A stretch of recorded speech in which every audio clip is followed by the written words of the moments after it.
저는 이 시간 고등학교 제가 3학년 그때 당시 이야기를 시작으로 말씀을 전하려 합니다. 새로운 학년이 시작되면 각 반에서는 무엇을 결정하게 되나요? 바로 각 반의 대표를 정하게 되죠. 우리는 그것을 반장, 그리고 반장을 보조하는 부반장이라고 학생 때 부릅니다. 저희 학교는 2학년에 문과와 이과를 나누게 되면 3학년이 되어도 2학년의 담임 선생님이 바뀌지 않았습니다. 예를 들어 2학년 5반 담임 선생님은 무조건 3학년 5반 담임 선생님이 되신다는 것이죠. 저는 5반에서 5반이 되었기 때문에 담임 선생님이 동의를 했습니다. 이제 제가 속한 반도 새로운 학년이 시작되었으니 부반장을 뽑는 시간을, 반장과 부반장을 뽑는 시간을 가지게 되었습니다. 앞서 말씀드렸듯이 저는 이전의 학년 때와 담임 선생님이 같았습니다. 반장 선거가 있기 얼마 전 그 담임 선생님께서 저를 부르셨습니다. 그리고 저에게 말씀하셨죠. 지훈아, 나는 네가 반장을 했으면 좋겠다. 후보로 등록해라. 아무래도 선생님이 지난 1년간 저를 좋게 봐주셨나 봅니다. 하지만 저는 자주 말씀드렸듯이 앞에 나서는 것을 몹시 싫어합니다. 그래서 저는 바로 즉시 그 자리에서 대답하였죠. 선생님, 죄송하지만 거절하겠습니다. 그러자 선생님께서 말씀하셨습니다. 그럼 부반장은 어떻냐? 네가 안 한데도 강제로 입후보 시킬 거다 라고 말이죠. 당시에 후보로 나간다 하더라도 결국 아이들에게 표를 받지 못하면, 이제 친구들에게 표를 받지 못하면 당선되는 것도 아니었고, 부반장 정도면 크게 부담도 없어 보여 일단은 알겠다라고 대답하였고, 결국 후보로 그렇게 나가게 되었습니다.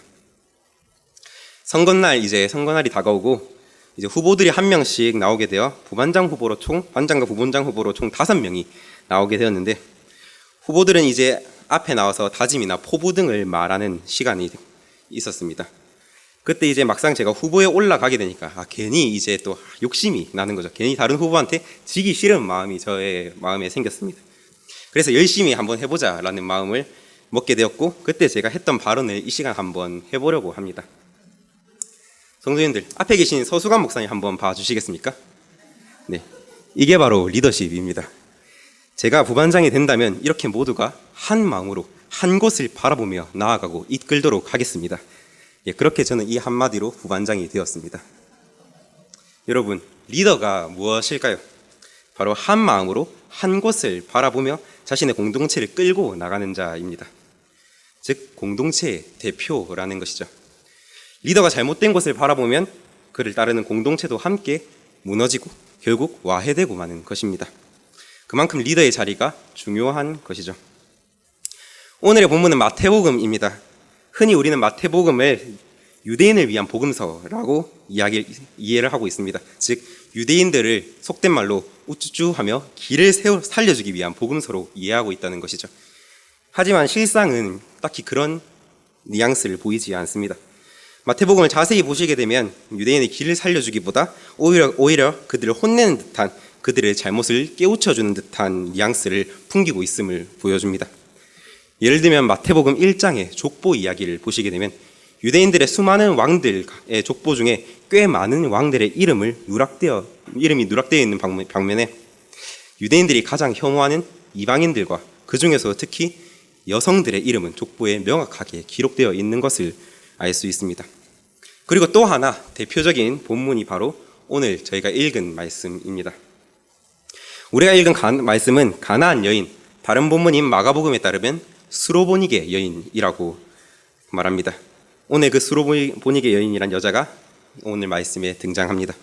사람들은 이 본문을 대할 때마다 성경이 말하거나 사용하고 있는 단어나 표현에 관심을 기울이기보다 24절에 나오는 나는 이스라엘 집에 잃어버린 양 외에는 다른 데로 보내심을 받지 아니하였다, 또는 26절에 자녀의 음식을 취하여 개들에게 던짐이 마땅하지 아니하다와 같은 예수께서 가나안 여인에게 행한 모욕적인 표현에 대해서 주목하는 경향이 있습니다. 그러나 이러한 표현에 의존해서 행하는 해석이나 이제 설교는 건전하지 못한 경우가 많이 있습니다. 본문 21절에서 22절을 보게 되시면 예수께서 그곳을 떠나 두로와 시돈 지방으로 향해 가실 때 한 가나안 여자가 그 지경에서 나와서 소리 질러 말하고 있습니다. 주 다윗의 자손님, 저를 불쌍히 여겨 주십시오. 제 딸이 귀신 들려 무척 고생하고 있습니다 라고 말이죠. 예수께서 예루살렘으로부터 게네사렛 땅으로 와서 자기를 비난하던 바리새인들과 서기관들과의 논쟁 후에 두로와 시돈 지역으로 향했다는 것입니다. 그런데 가나안 여인은 그 지역에서 나와 예수를 맞이했습니다. 당시 두로와 시돈 그리고 가나안 여인은 사마리아 사람들보다 더 멸시를 받고 하나님의 구원과는 전혀 거리가 먼 사람들로 여겨지던 사람들입니다. 예수께서 구원의 대상자인 유대 땅과 유대인들을 피해 저주받고 버림받은 두로와 시돈의 땅으로 향했다는 말이 과연 무슨 말일까요? 또한 가나안 여인이 그곳을 떠나 나오다가 예수를 만났다는 말은 과연 어떤 의미를 가지고 있을까요? 우리는 이것을 먼저 생각해 보아야 합니다. 이러한 배경은 나중에 나오는 나는 이스라엘의 집에 잃어버린 양 외에는 다른 데로 보내심을 받지 아니하였노라 라는 예수님의 말씀을 다시 한번 우리로 하여금 생각하게 합니다. 과연 이 말은 무슨 말일까요? 제가 문맥상 볼 때 구원받을 자가 유대 나라와 유대 땅에 국한될 것이라는 말이 아닌 것으로 보입니다. 마찬가지로 예수의 사역이 그곳에만 국한된다는 말이 아닌 것이죠. 이것은 역설적인 표현입니다. 본문 23절에 그 여자가 우리 뒤를 따라오며 계속해서 소리를 지르오니 그녀를 우리로부터 보내소서라고 제자들이 예수님께 요청하고 있습니다. 여기서 재미있는 점은 여인의 외침에 대답하지 않으시던 예수께서 제자들의 물음에는 대답을 하셨다는 것입니다. 우리가 종종 오해하듯이 여자에게 대답하신 것이 아니라 예수와 그의 일행들을 괴롭게 하는 가나안 여인을 떼어달라고 요청하는 제자들에게 예수님이 대답하신 것입니다. 사람들은 마치 예수께서 처음에는 여인의 말에 대답하지 않았다가 제자들의 간청에 못 이겨 나중에 그 여인에게 대답한 것으로 오해하고 있으나 실은 그것이 아니라는 말입니다. 우리가 여기서 주목해야 할 것은 제자들의 그녀를 우리로부터 보내소서라는 표현과 예수님의 다른 데로 보내심을 받지 아니하였노라라는 표현이 상응한다는 점입니다. 그녀가 계속해서 시끄럽게 하니 제자들은 예수에게 그녀를 떠나보내달라고 요청하고 예수는 그러한 요청을 하는 제자들에게 자신의 일은 그녀를 떠나보내는 것이 아니다라는 뉘앙스를 갖는 모호한 표현을 쓰고 있다는 것이죠. 정리하자면 이렇습니다. 이러한 소란 행위에 대해서 예수께서는 침묵으로 일관하셨고 제자들은 가나안 여자를 떼어내는 일을 자신들의 선생에게 시키게 됩니다.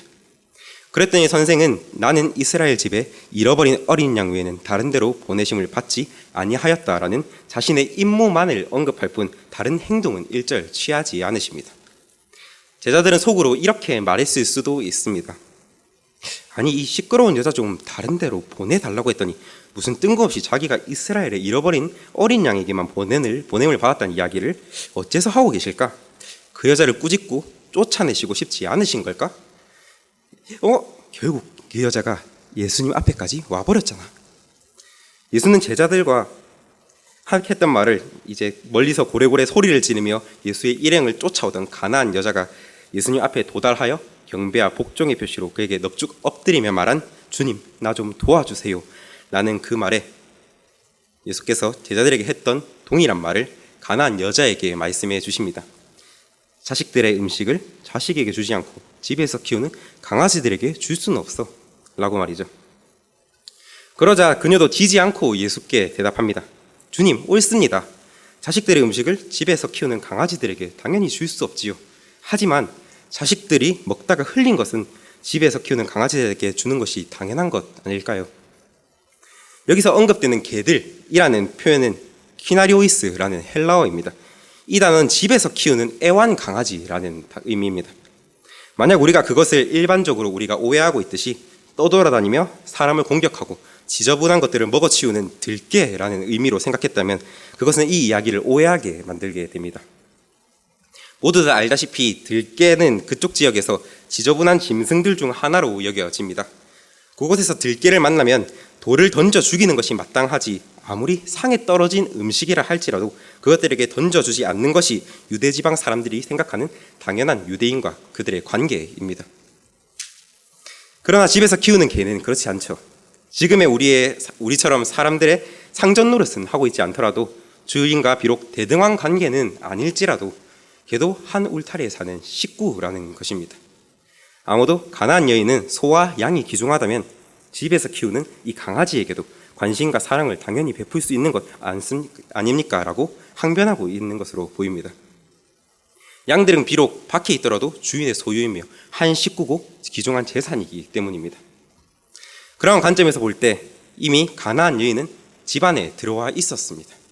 이것이 가능했던 이유는 우선 예수께서 금지된 지역으로 스스로 향하셨기 때문이고, 그녀가 그곳에서 나오고 있었기 때문이며, 또한 그녀가 예수를 만나려고 했고, 예수께서 집에서 키우는 강아지라고 스스로 표현하였듯 이미 그녀를 한 식구로 맞아주셨기 때문에 이것이 가능한 것입니다.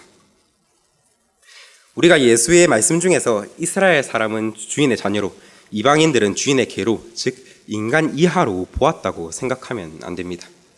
이것은 구원의 관계를 상징적으로 설명한 것일 뿐입니다. 그녀는 예수의 주변에서 예수의 관심과 사랑을 요청하고 있었을 뿐만 아니라 이제는 예수 앞에 나와 그와 직면하고 있었으며, 그리고 그에게 은혜를 구하고 있습니다. 이제 엄연히 그녀는 이스라엘의 잃어버린 그리고 다시 찾은 어린 양이 된 것이죠. 주님의 애완견은 이상하고 주님의 어린 양은 좋다는 편견을 우리는 버려야 합니다. 이제 28절에 예수께서 그녀에게 말씀하십니다. 여자야, 내 믿음이 놀랍도다. 내 소원이 이루어졌다 라고 말이죠. 여기서 여자야라는 말은 헬라어로 귀나이라는 표현입니다. 이 말은 예수께서 십자가에서 자신의 어머니 마리아에게도 했던 동일한 표현입니다. 절대 비하하거나 하대하는 말이 아닙니다. 학자들은 이 말은 여인 혹은 결혼한 여성을 지칭하는 말로 애정과 존중의 의미가 포함되어 있다고 말합니다. 큰 믿음이라고 이해되는 믿음은 우리가 생각하듯이 그냥 수량적으로 많은 것이 아니라, 이 믿음은 놀라운 믿음이며 상식 밖의 믿음이라는 점을 강조하고 있는 것이죠. 믿는다고 주문처럼 되뇌이는 것이나 허황되고 불가능에 가까운 크고 놀라운 것을 무조건 믿어버린다, 무조건 바라고 있는 것이 아니라, 이 큰 믿음이라는 것은 행위를 포함하는 신뢰와 헌신을 의미하는 것입니다. 제가 말씀의 시작에 이 본문이 유대인을 깨우치기 위한 대표적인 본문 중 하나라고 말씀드렸습니다. 왜냐하면 이 이야기의 앞뒤로 나오는 이야기를 보시면 바리새인들의 불신앙과 예수를 시험하려는 태도가 이 이야기와 대조되기 때문입니다. 바리새인이 누구입니까? 복음서의 수많은 곳에서 예수님과 가장 많은 대립을 이루고 있는 사람들이죠. 그리고 로마의 지도부와 가장 많이 접하고 있는 사람들 또한 바리새인입니다. 이들은 크게 지위가 높고 힘을 많이 가진 사람들은 아닙니다. 그럼에도 이들이 영향력을 가질 수 있는 이유는 바로 이들이 한민족의 대표이기 때문입니다. 로마가 그들을 가까이 둔 것도 이런 이유지요. 이들의 마음만 잘 구슬린다면, 로마가 바리새인의 마음만 잘 구슬릴 수 있다면 유대민족을 자기들의 뜻대로 움직이는 것에 용이했기 때문이죠. 한민족의 대표였던 그들은 어느 날 혜성처럼 등장한 신에 예수의 존재가 불편했을 것입니다. 이 불편함이 절정에 이르는 것이 바로 예수님의 별명을 통해 드러납니다. 예수님의 별명이 무엇입니까? 바로 유대인의 왕입니다. 유대인은 현재 왕이 없습니다. 그 말은 유대인이라는 민족의 대표인 바리새인들이 왕과 같은 노릇을 하고 있었다라는 것이죠. 그런데 유대인의 왕이 등장했습니다. 이것만으로 충분히 그들은 예수를 죽일 명분이 생길 수 있는 것입니다. 마태복음은 이런 유대인들의 대표들에게 말하고 있습니다. 보아라, 부스러기 주워 먹는 이방 여자가, 너희가 개 취급하는 이 여자가 너희들보다 낫다라고 말이죠. 경건의 모양만 있고 순종함이 없는, 우리에게 종교적이지 않고 경건해 보이지 않는 사람들에게서 나타나는 이 큰 믿음과 신뢰와 순종은 여전히 우리가 본받아야 할 산 증거요, 산 교훈이 됩니다. 이와 같이 여러 가지 증거들을 통해서 볼 때 예수께서 비정하고 냉정하게 가나안 여인을 하대하였거나 홀대했다고 볼 만한 이유는 전혀 찾아볼 수 없습니다. 오히려 예수께서는 지역과 혈연을 넘은 구원의 세계를 열고 계셨고 이방인들에게도 관심과 포용력을 갖고 계셨다는 증거가 바로 이 본문입니다. 예수께서 항상 천대받고 고통당한 사람들에게 관심을 기울이셨고 그들에게 다가가 그들을 포용하신 점은 현 시대 교회에도 적용할 수 있는 교훈이 됩니다. 말씀을 마무리하고자 합니다. 마태복음의 원독자는 마태 공동체, 즉 유대인이 대다수인 공동체입니다. 그들은 하나님께 선택받은 자녀라는 프라이드를 가지고 사는 민족이죠. 그렇게 이방인들을 용납하는 게 결코 쉽지 않았을 것입니다. 때문에 이후 신약의 곳곳에 그들과 이방인들이 대립하는 이야기가 많이 등장하게 됩니다. 예수님은 이런 그들에게 말씀하셨습니다. 너희가 먼저 하나님의 자녀가 된 것은 그만큼 더 많은 일을 감당하라고, 더 잘 믿어 믿음이 연약한 자들을 세우라는 것이다. 너희는 너희가 하대하는 이방 여인의 믿음보다 못하다. 먼저 된 자가 나중되는 결과가 바로 이것이다 라고 말이죠. 이 말은 오늘 우리에게도 동일하게 적용이 됩니다. 먼저 교회로 온 것이 과연 믿음의 척도가 됩니까? 먼저 주를 믿게 된 것이 더 큰 사람의 기준일까요? 그렇다면 모태신앙이라고 불리는 자들은 모두 교회에서 리더의 역할을 감당하고 있습니까? 그렇지 않습니다. 먼저 믿었고 먼저 불림받은 것은 그만큼 더 감당해야 할 것이 있고 더 많은 이들이 본이 되어야 한다는 것입니다. 더 많은 이들을 세우라는 하나님의 뜻인 거죠. 오래 신앙생활을 한 사람들은 쉽게 이런 생각을 하게 됩니다. 이제 신앙이 생겨 열심히 해가지고 고군분투하는 사람에게 다 부질없는 것이지. 저것도 한때야. 저 때가 좋았지. 라고 말이죠. 그리고 신앙생활을 오래 하고도 오히려 더 열심히 해가지고 하는 이들을 보며 왜 저렇게 오바해? 권사가 되고 싶나? 장로 직분 달고 싶나? 직분 달았으면 이제 적당히 해도 될 텐데. 라고 생각하곤 하죠. 여러분, 이렇게 되어서는 안 됩니다. 우리는 고민하고 분투하는 믿음이 연약한 자들에게는 찾아가서 함께 고민하고 그들과 함께 아파할 수 있는 마음을 가져야 합니다. 그리고 믿음을 가지고 열심히 헌신하는 사람들에게는 더 많이 응원해 주시고 그들이 더욱 연약한 자들의 본이 될 수 있도록 더 많이 기도해 주는 우리가 되길 원합니다. 그렇다면 양정교회의 대표는 누구입니까? 서수관 목사님이십니까?